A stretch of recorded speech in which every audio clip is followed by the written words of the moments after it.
Hey everybody, today we're talking about The Selection by Kiera Cass. Just a warning, this will be a spoiler-filled discussion, so if you would like to read a spoiler-free review, I will link to that down below. And the spoilers will start after I read the inside flap. For 35 girls, The Selection is the chance of a lifetime, the opportunity to escape the life laid out for them since birth, to be swept up in a world of glittering gowns and priceless jewels, to live in a palace and compete for the heart of gorgeous Prince Maxon. But for America Singer, being selected is a nightmare. It means turning her back on her secret love with Aspen, who is a caste below her, leaving her home to enter a fierce competition for a crown she doesn't want, living in a palace that is constantly threatened by violent rebel attacks.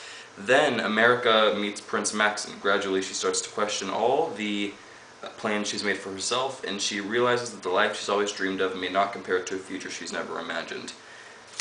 So first and foremost, this is a book about choice, as you could tell by that last little paragraph of the blurb inside the book.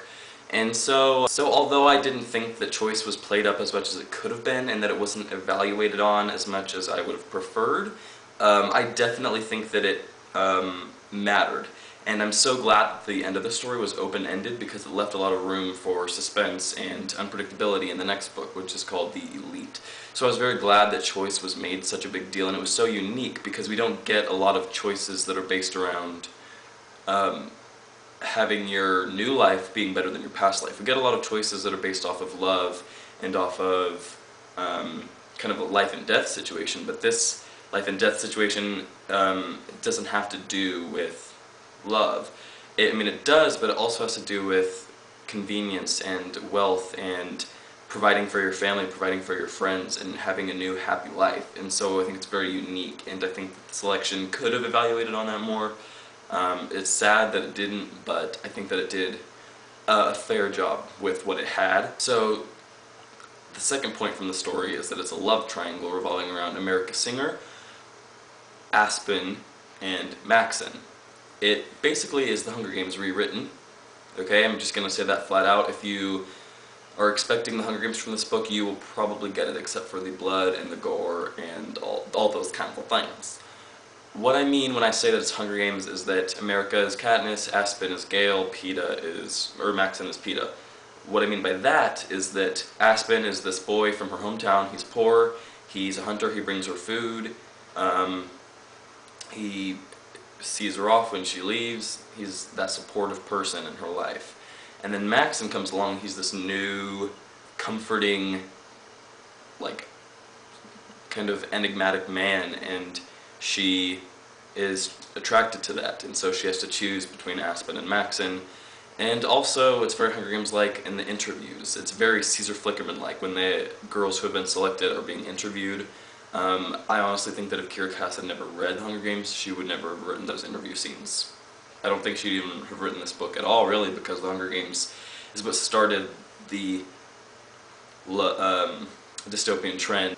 Moving on, I think there was a lack of interaction between America and the other girls. I just didn't feel anything for them if they were kicked off or if they were sent home, anything like that. I didn't feel anything for them, mostly because I didn't know any of them, and it was made a big deal when some of the girls left, and I just didn't care. I think that there could have been less time spent just with America and Maxon, and more time spent with America bonding with the other girls.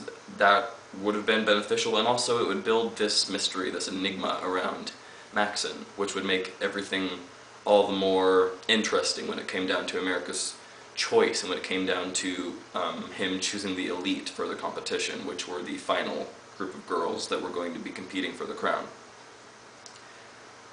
I was really taken aback by America mentioning her siblings, so, like her older siblings, so emotionally and so passionately, and how Maxon reacts to it, because I really didn't feel anything about her older siblings. I didn't care about them all that much, and I don't really get why, like, they matter at all. And Maxon's reaction to them was very, like, hashtag friend-zoned much, because he's like, "What? Oh, America, tell me more. I feel so bad for you." Yeah, shut up, Maxon. You don't care. You just want to... I don't know. I didn't want to be crude. So I just felt like her siblings were so underdeveloped, and the way that she spoke about them, it could have been developed, and I could have felt something there, and Maxon's reaction was unrealistic, and that just bugged me. Also, I feel like I like the aspect, well, I mean, I like the aspect of the rebels, but I feel like they were really predictable in the sense that they were brought up, they were brought back up again, but they really weren't important to the story. There's not enough time spent between Prince Maxon and the other girls, and I know that the story is told from America's point of view, but I definitely think that it could have been brought in somehow, his interaction with the other girls, so that I could have actually felt something, and it could have actually brought some emotional appeal to Maxon and to his personality and to the other girls and their personalities. I really didn't care much for any of the other girls.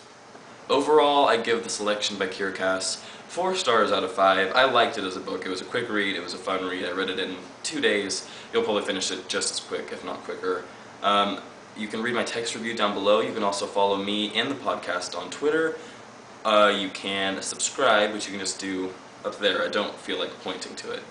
You can like the podcast on Facebook, and you can subscribe to our blog posts and things, all those kinds of things, and I'll link to those down below. I'll link to my Tumblr, I'll link to everything, I'll link to my text review of The Selection, and yes, the next book that I'm reading is Starters by Alyssa Price. I don't know if I'll have a video review up for this one because I'm leaving for Seattle next week for 6 days, so we'll just have to see. Also, I did finish Black City, which I talked about in my last review, and I gave that 4 stars out of 5. I have a written spoiler-free review up for that, and I might have a discussion when it comes out so that I can talk about the spoilers.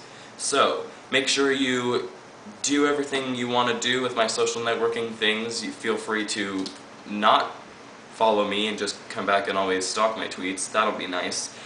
So, yeah, The Selection gets 4 stars out of 5. I definitely recommend it, and the next book is called The Elite. That comes out next year. So, bye-bye.